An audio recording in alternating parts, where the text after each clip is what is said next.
Recentemente o Leandro Carnal foi no Flow e logo ali nos primeiros 10 minutos daquela entrevista, daquele bate-papo, ele fez algumas afirmações, umas considerações que basicamente revelam um tipo de pensamento que está bem predominante na sociedade atual.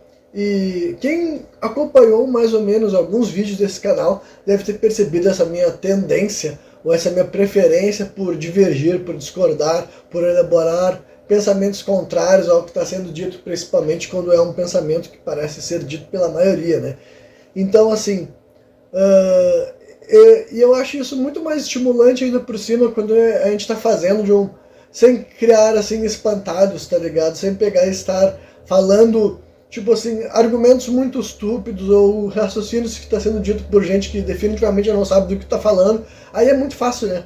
Mas agora, o próprio Karnal, que é uma pessoa bem popular dentro do âmbito da filosofia, aclamado, etc e tal, ele fez algumas afirmações que colocam, assim, me faz refletir sobre o quanto que talvez as pessoas devam se perguntar um pouco sobre como que a gente está sendo conduzido a pensar sobre certas coisas. E ele, basicamente, no começo da conversa, ali nos primeiros 10 minutos, se alguém quiser lá conferir, já vai escutar as coisas que eu vou discordar aqui, né?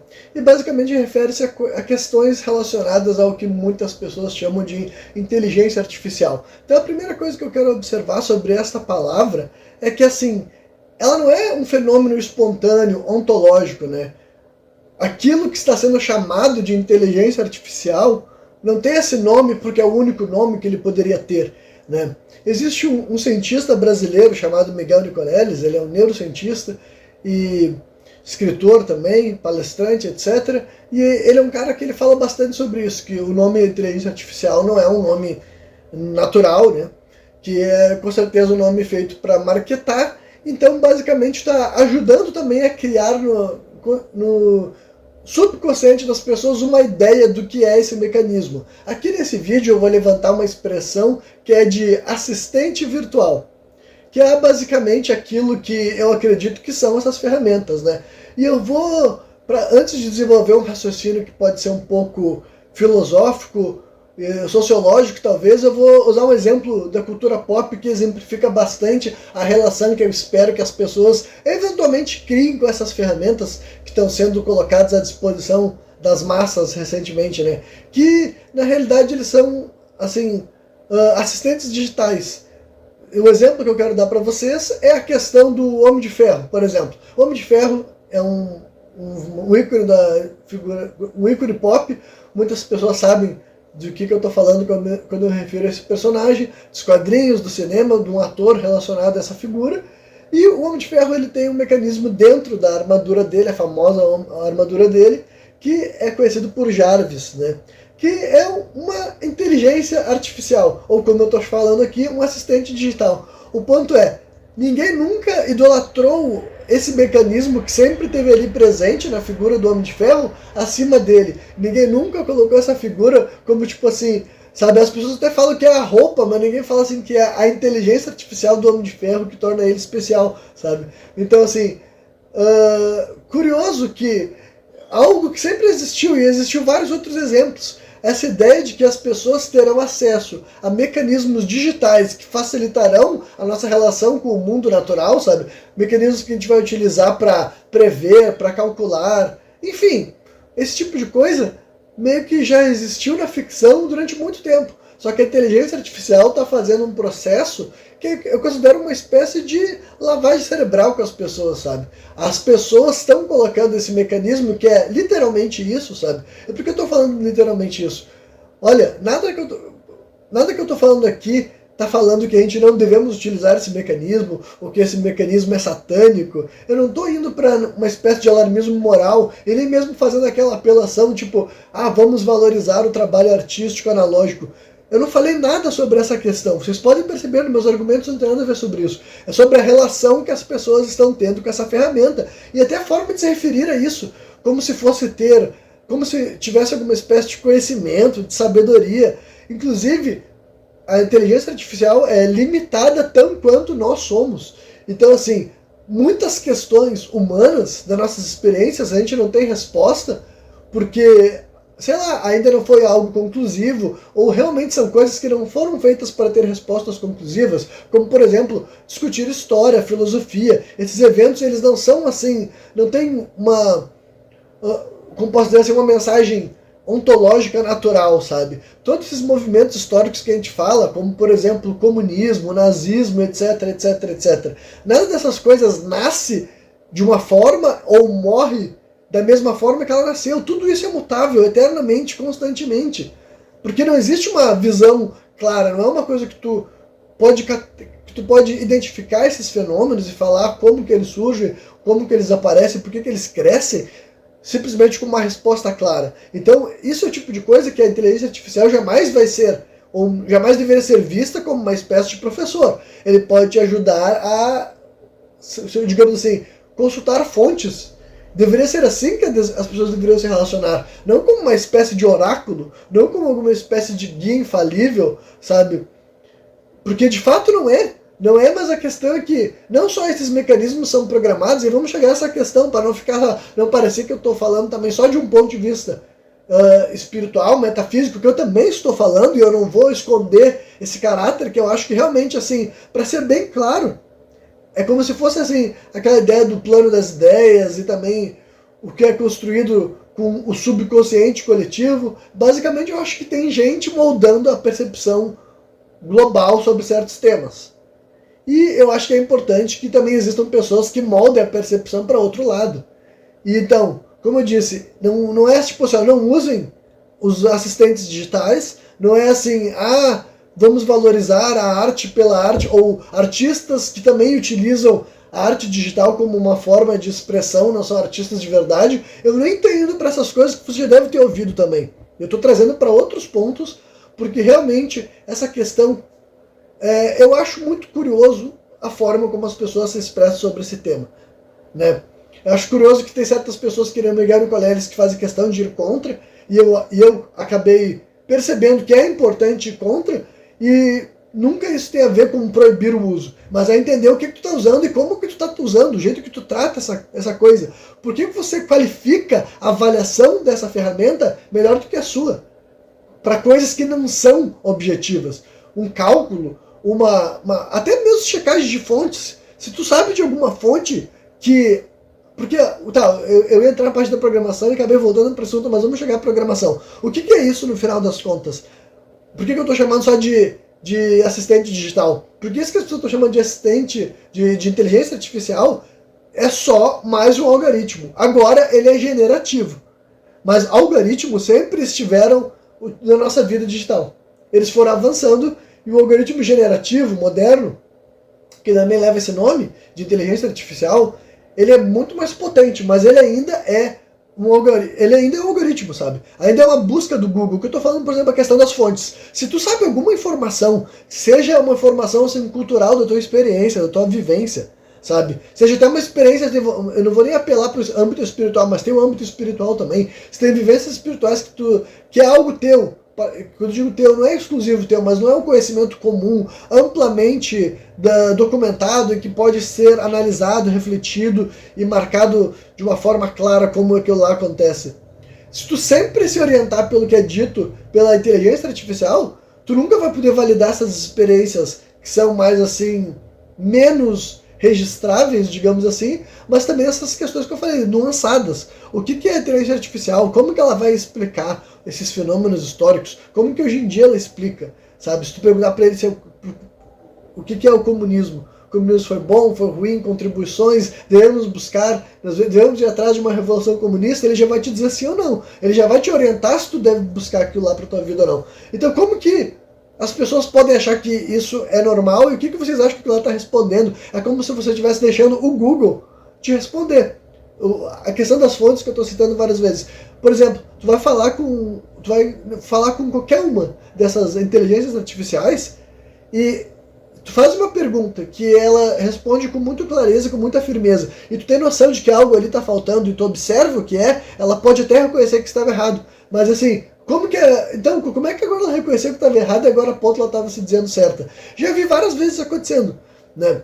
Até por informações bestas, de vez em quando elas erram por umas coisas muito, muito bestas mesmo, informações simples, sabe? simples que qualquer pessoa que leu, ouviu alguma coisa, leu, até por exemplo assim, questão de continuidade, por exemplo, de um jogo, sabe? Ela pode errar, vou dar um exemplo bem simples, podemos falar de filmes também, mas é só para poder se limitar a uma questão. Num jogo ela pode dar uma informação errada de algum item que pode ser coletado, porque ela viu essa informação dada por uma pessoa que também não sabia o que estava falando. Entende? Então, se na internet tem um monte de pessoa comentando uma informação errada, ele vai te dar aquela informação errada como se fosse verdadeira. Essa é a questão também que muda. É diferente de tu ver um comentário do YouTube que tu pode achar que aquele comentário é estúpido, mas agora a pessoa foi comentar por uma inteligência artificial e ela te deu uma resposta firme, não foi uma titubeada, não foi uma hesitação, ela falou tal coisa acontece em tal momento e quando vê não acontece em tal momento. Quando vê tu checa, tu descobre que não acontece naquele momento. Ela te deu uma informação errada. E eu te dei um exemplo super trivial sobre uma estrutura de um jogo, de um jogo eletrônico. Mas a gente pode levar isso para várias e várias questões, sabe? Então, assim, essa relação, sabe? O Karnal, por exemplo, ele fez um vídeo dele conversando, perguntando para a inteligência artificial sobre Deus. Tipo, de um ponto de vista marketável, eu consigo entender e até dar, assim... Tudo bem que certo, ele só achou que seria um vídeo que ia dar dinheiro, embora não dá tanto dinheiro, assim, tipo, sei lá, não é um bagulho que ia viralizar, sei lá. Eu não entendi. Ou ele realmente achou filosoficamente interessante. Mas basicamente ele está dando voz a um algoritmo programado para uma empresa. Que cada uma dessas empresas que tem as suas inteligências artificiais, que cada uma delas pertence a um grupo, pertence a um conglomerado de acionistas, de pessoas que estão pagando para aquelas ferramentas existirem, serem utilizadas, serem assinadas. Sabe? É lucro também. Não só, mas também. É lucro, é influência, é controle do que, como que as pessoas vão achar os movimentos históricos, enfim. Tudo isso, e mais uma vez, ó, isso que pode ter parecido conspiracionista, não é nada conspiracionista. É pé no chão, é pragmático, é entender o que está acontecendo. A inteligência artificial não é algo que nasceu espontaneamente. É gente que está fazendo ela acontecer. Então, os algoritmos de busca, a inteligência por trás dessa questão não é uma inteligência universal, sabe? Uma inteligência ampla, olímpica, que veio de lá de fora. Não! Está sendo alimentado por programadores e por pessoas, entendeu? Tanto artistas que foram, querendo ou não, tiveram toda a sua contribuição artística drenada por essas questões, né, que agora, querendo ou não, já era, entendeu? Pode ser reproduzido logo, inclusive eu acredito, só que eu não vou poder desenvolver muito isso nesse vídeo aqui, mas eu acredito que é por isso que a questão de patentes está fadada a desaparecer muito em breve. Eu acho que é só uma questão das pessoas que lucram com as patentes se reorganizarem, e depois que elas se reorganizarem, elas vão dizer, gente, acabou as patentes, sabe? Porque é meio que por uma questão pragmática, do jeito que essa tecnologia funciona, e do jeito que ela já está operando. Ela tem essa capacidade de pegar o que as outras pessoas criaram, fizeram, moldar, mesclar, utilizar estilo artístico específico de outras pessoas, imitar essas pessoas que já botaram a sua arte na internet, querendo ou não, sabendo ou não, que estavam contribuindo para alimentar esse algoritmo, entende? Mas enfim, além dessa questão, também tem a questão de que tem gente que faz o que eu posso dizer assim, afina a parte final disso, entendeu? Tem uma ordem que ainda é uma programação do que é a IA, a que pontos a IA pode ir ou não, qual termos a IA pode ir ou não, até porque cada uma delas tem uma espécie de personalidade, mas todas elas costumam ser muito agradáveis, elas tentam te manter preso ali, elas tentam discordar de ti com extremo respeito, mesmo que tu fale algo extremamente lunático, ela vai tentar ir te corrigindo, mas sempre com certas técnicas, entende? Então assim, tem toda essa questão, sabe? Então eu fico me perguntando, será que as pessoas estão tão fascinadas a ponto de que elas não estão percebendo? Ou elas não foram capazes de perceber mesmo isso que eu estou falando aqui, mas eu acho que eu espero que seja o futuro, entendeu? Se as pessoas enxergarem a inteligência artificial como esse ser que ela não é, como se fosse uma entidade à parte, como se a inteligência dela fosse além da nossa, ou maior que a nossa, e não só uma aprimoração. É basicamente como agora tu pode usar o Google, agora as pessoas podem usar o Google da mesma forma que as nossas mães queriam usar o Google lá em 2005, sabe? Eu estou usando esse período porque é mais ou menos quando a internet entra na minha vida. Mas lá por 2005, 2006, que as pessoas mais velhas queriam fazer perguntas mais elaboradas para o Google. E não era assim que aquele mecanismo de busca funcionava. Ele funcionava através de palavras-chave, era melhor saber termos específicos que se encaixando faria buscas mais precisas naquela questão que tu queria, em vez de encher de palavras que elaboravam uma pergunta mais racional, mas não era aquilo que aquele algoritmo precisava naquele momento. Hoje em dia tu pode fazer perguntas desse teor, eu mesmo já fiz perguntas assim no Google, que é tipo assim, sei lá, tu se lembra de um filme, mas tu se lembra muito pouco, mas tu se lembra mais ou menos do roteiro, e tu cita esses elementos-chave. Tu fala assim, filme com tal tipo de personagem que fez tal tipo de coisa. Tu escreve assim, do jeito que há 20 anos atrás tu tentasse fazer esse tipo de pesquisa, não ia dar certo, porque é muita palavra, muita informação.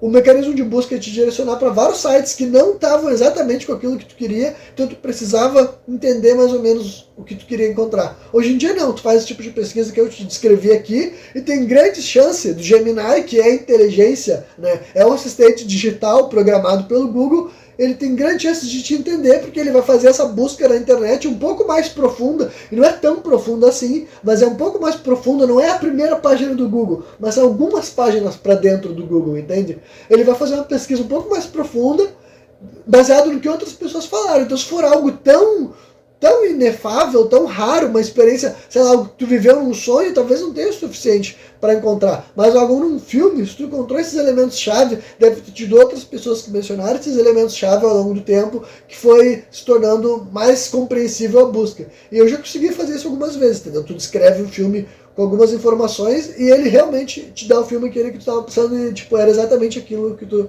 queria, entendeu? Então, assim, é um assistente digital me ajudando a encontrar o que eu estava procurando. É para isso que ele serve, é para isso que vai servir para coisas muito maiores, tá entendendo? Isso aqui eu dei um exemplo trivial também, vai servir para coisas muito bacanas e muito legais, mas é isso, não é além disso, não é uma inteligência, não é um ser, não sabe mais do que nós, não sabe mais do que ninguém, de certa forma, entendeu? É só um mecanismo aprimorado que a gente vai se acostumar sim. Nosso celular vai ser mais inteligente, assim como a gente já chama de smartphone, com o tempo ele vai ser mais inteligente ainda, a nossa televisão, a nossa casa, enfim, vai ter esse progresso. E a outra coisa que eu quero discordar também é de uma visão das pessoas que descrevem também assim, o Karnal também mais uma vez entra nessa, né? Que é como se fosse acontecer um movimento assim, absolutista e que inevitavelmente todo mundo vai ser seduzido por essas experiências digitais. Então assim, eles até entram numa questão, sabe, do robô realista. Ele dá um exemplo que para outras pessoas pode ser muito sólido, que ele fala assim, quando todo mundo puder ter acesso a um robô, já começa por aí, quando todo mundo, tipo, eu acho que isso nunca vai acontecer, sabe? Todo mundo é muita gente. Mas assim, quando uma certa parte da população puder ter acesso a robôs realistas, que tu pode ir programando e ajustando a personalidade dele, sabe? Homens ou mulheres, daí vai diminuir o sexo, vai diminuir tudo, vai diminuir as interações humanas. Pessoal, eu falo pra vocês assim, com toda a firmeza, assim, e não é, eu tô sendo otimista, é a realidade pragmática de como as coisas vão acontecer nesse planeta, nunca vai chegar a esse ponto. Que algumas pessoas, conforme a tecnologia avançar, algumas pessoas vão querer esse tipo de interação, é possível. Mas agora, que será a maior parte da humanidade, ou quem sabe até inclusive uma parte relevante da humanidade, com certeza não. Porque assim, até pela nossa... E eu vou dar exemplos pragmáticos, eu não vou sustentar só assim, eu quero que seja assim. Para começar, as pessoas vivem assim. As coisas que nos prendem não necessariamente são os estímulos mais dóceis, mais gentis, sabe? Isso daí, levando em consideração todos os estilos de vida. Porque o que o Karnal parece fazer nesse raciocínio dele, é o que muitas pessoas fazem, é assumir que porque para muitas pessoas certas coisas são agradáveis, para a maioria vai ser. Então eu posso dar vários exemplos. Por exemplo, até as religiões que tentaram ser hegemônicas não conseguiram, sabe? O cristianismo é uma religião muito grande. E ainda temos que esticar, para chamar de cristianismo, nós temos que esticar muitas formas de ver o mundo e definir todas como cristãos. Porque se a gente fosse ser um pouco mais assim firme nessa definição, diminuiria substancialmente a quantidade de cristãos do mundo. Mas vamos ser generosos e deixar todo mundo que se autodeclara cristão nesse balaio. Ainda assim não é a maioria. Mesmo vale para o islamismo, que também nunca vai dominar o mundo inteiro, só para fazer esse comentário. Para as pessoas que têm esse medo, o islamismo nunca vai ser a cultura hegemônica do planeta inteiro, não importando como funcione. Mesmo ela sendo uma religião muito grande, muito influente. e ainda assim nós poderíamos discutir como é ser muçulmano, se todo mundo que diz muçulmano é muçulmano mesmo, toda essa questão que eu falei para os cristãos também. Então, essas questões grandes, importantes, vitais, que as pessoas viveram, morreram, mataram, sangraram, choraram por aquilo, não se tornaram absolutas, eternas e algo que é a maioria. A maioria ainda é. E quando eu digo a maioria, não é também. Eu não sei nem se a maioria é ateu, provavelmente ateísmo também não é. E todas as outras religiões além. Ninguém conseguiu ser a maioria. Então, assim, até mesmo assim, um fenômeno que eu acho que fica mais intermediário entre a religião, que é algo tão, parece tão, assim, mais fervoroso, mais potente, inclusive, eu diria, do que as pessoas quererem comprar robôs que agradarão eles, muito mais pujante, vai ter muito, por mais que haja um marketing agressivo para as pessoas cederem a essas coisas, eu duvido que seja